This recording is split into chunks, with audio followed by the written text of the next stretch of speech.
want to talk about upselling a little bit. When you're at these quotes, people often don't exactly know what, I mean, they know what they want, but they don't know what they need. And if you're out there, I mean, there's been so many times where I went out for one thing and ended up selling 5 other things. One time I went to a fire pit bid because I seen a fire pit video, and I ended up leaving there with not only a fire pit, but a full flagstone patio and a waterfall, a $65,000 waterfall. And they called me out there for our special, our $1,800 fire pit special, and I walked out of there with a check for almost $20,000. Yeah, I mean, it's not uncommon. Like upselling, you should be upselling every single job. Okay.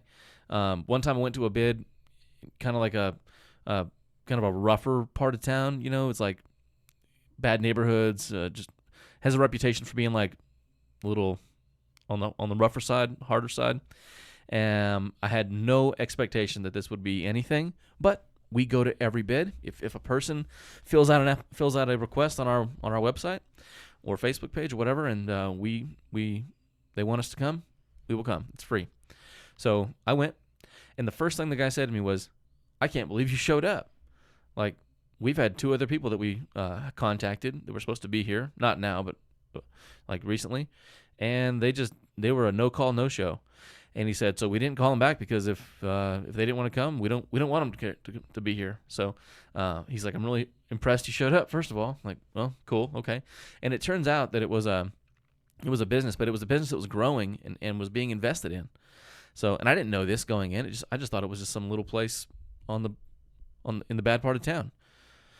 Anyway, the quote was initially for hydroseed. It was like maybe an acre and a half. It was like a playground area. They wanted to have grass.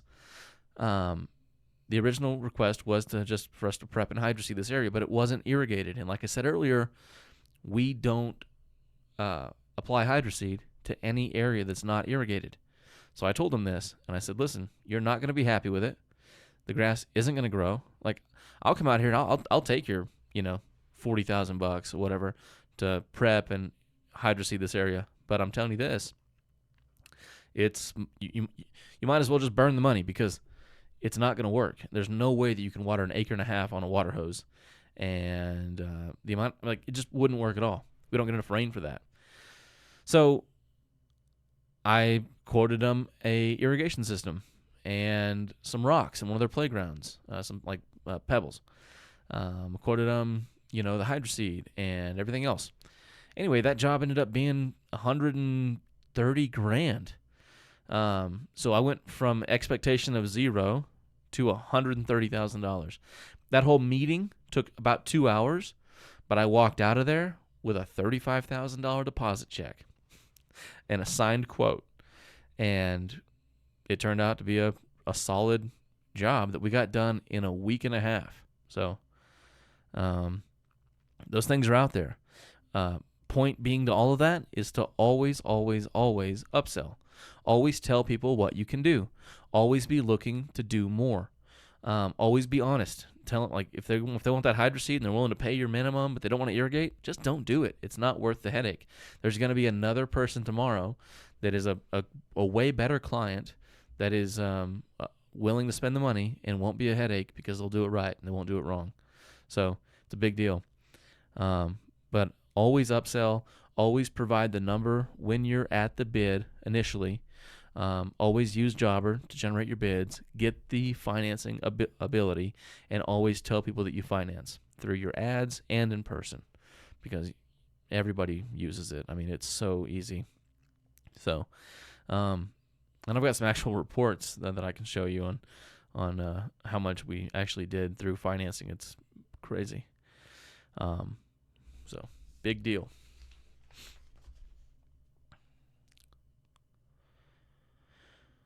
When it comes to planning, this is still in the same module, but what we did every single morning is I just made a Word document, crew 1, crew 2, crew 3, whatever, with the guys' names. So who's in the crew and what they're doing that day. I would list out the addresses they're going to visit.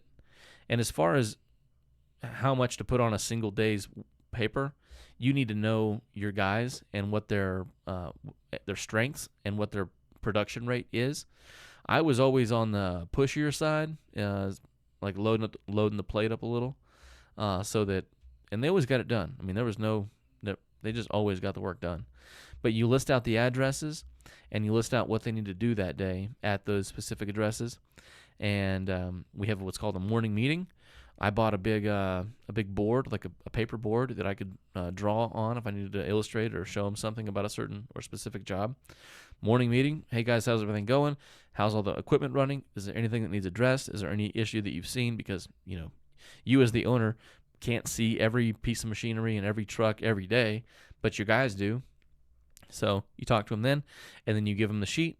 They say, okay, these are our marching orders, so to speak, and they get out there and get it done.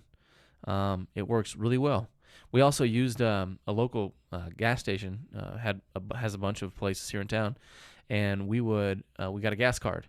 So we would assign everyone a gas card with their name on it, and we did have a few issues come up with that gas card.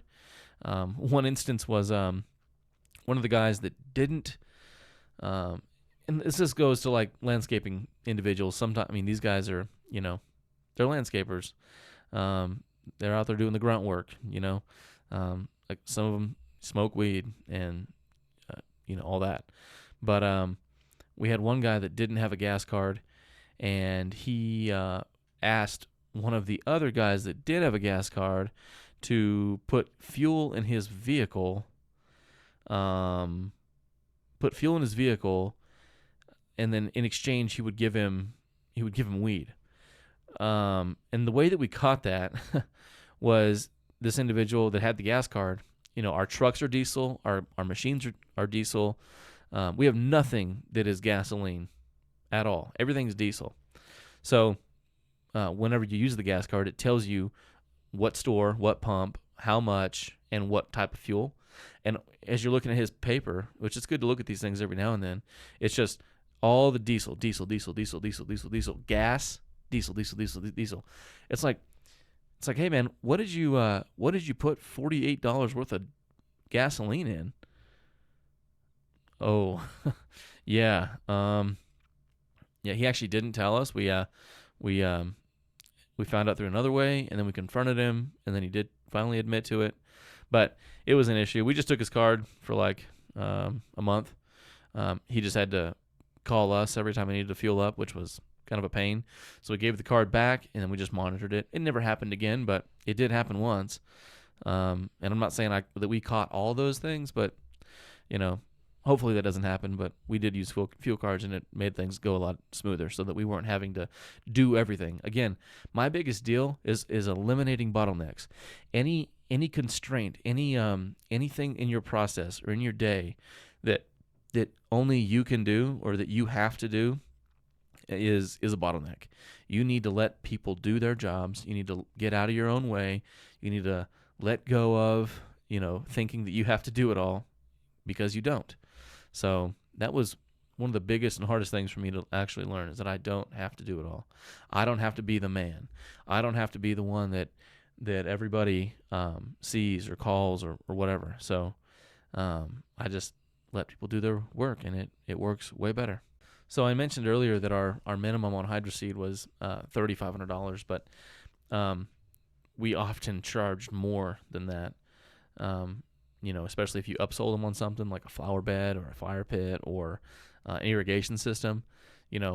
Our average ticket price was around $15,000 to $20,000. That was just what I mean. We could do a couple $20,000 jobs in a day with 2-3 crews.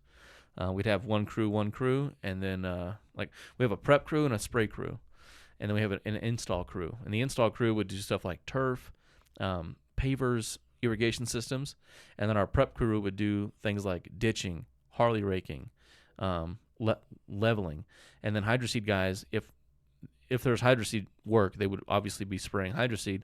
If there wasn't, they would split between the other two crews, so they'd help the install guys or they'd help the prep guys, and that's how we would pretty much split up our people.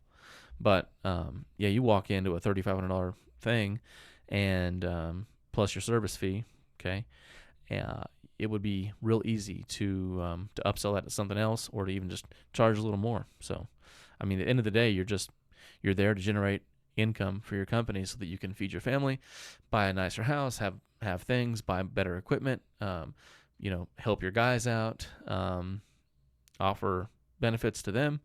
Um, gen- Generating profit is your main goal. So as long as that's your main goal, that's what we want to do.